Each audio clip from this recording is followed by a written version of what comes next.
Hi family, God bless you in Jesus' mighty name. Welcome back to my channel. My name is MJ, where we'll talk all things autism. Happy Wednesday to you. I hope you had a fantastic and restful weekend and you and the kids are doing well. So we're continuing this week on our nuggets that I got from the training a couple of weeks ago that we'll continue to be addressing. And this week we're going to continue on our third effective teaching strategy.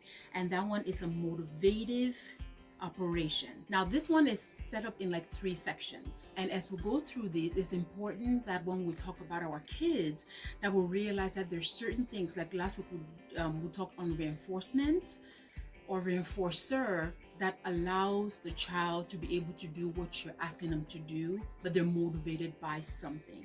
So this week we'll kind of continue on the same path, and once again I'll start off with a really good definition that she gave us.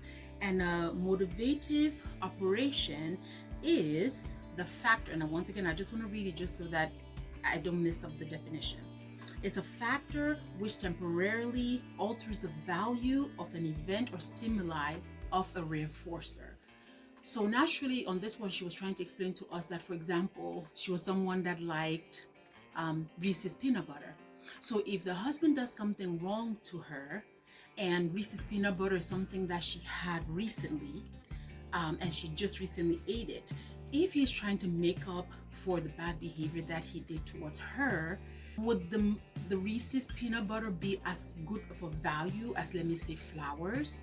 At times no, because it's something that she always tend to have a little stash somewhere. So she was explaining to us that at that moment that's not a motivation for her. So this one is set up in 3 sections. So there's satiation, which is when an item is presented too often, it decreases the value of that item as a reinforcer to anyone. For example, if I continue to use Skittles so much for Jayson when, let me say, he has a tantrum, and try to draw him back to listening and following instructions, it's important that I need to be mindful that I cannot overuse it, because at one point when I really need to use it, it will not be as effective of a way to address that behavior or teaching him at that moment, for him to be aware that what he's doing is wrong. Deprivation is the second one, and that one is when an item is presented recently and will increase the value of that item being a reinforcer. So of course the same thing with what she was telling about the Reese's peanut butter. If she's constantly getting that from the husband, of course it's like, I don't need that. You need to give me something better, something more, something that'll be of greater value for me to be able to quickly forgive you.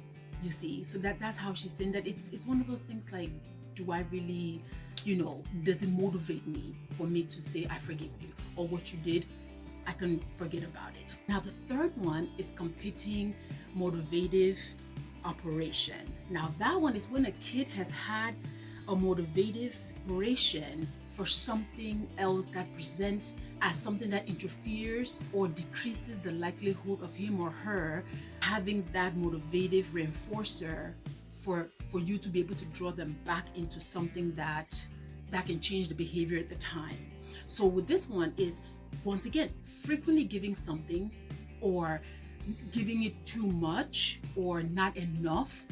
Does that allow the child to know that for me to work for this is what I'll get? For example, in Jayson's case, every time that I have to cut his hair, I have to make sure that I present him with 2 options. I'll usually suggest Airhead, or I'll suggest Skittles.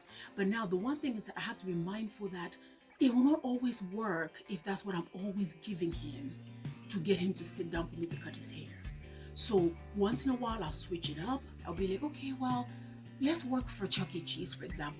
And if you sit down, you allow me to cut your hair, you and not get up, this is what we'll do, as Chuck E. Cheese being the option, right? So it's very important for all these reinforcers that we're giving our kids, 1, not to overuse them, 2, use them effectively and efficiently to allow them not to get so satisfied or not motivated enough again to work towards that reinforcer that we have in place.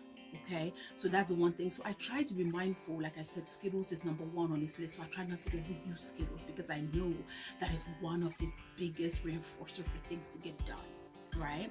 So I hope this was very helpful to you guys, family.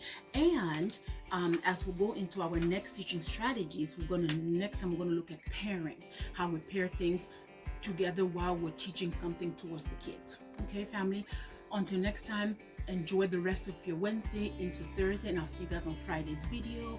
And remember, Jesus Christ is the same yesterday, today, and forevermore. Amen. God bless you, family.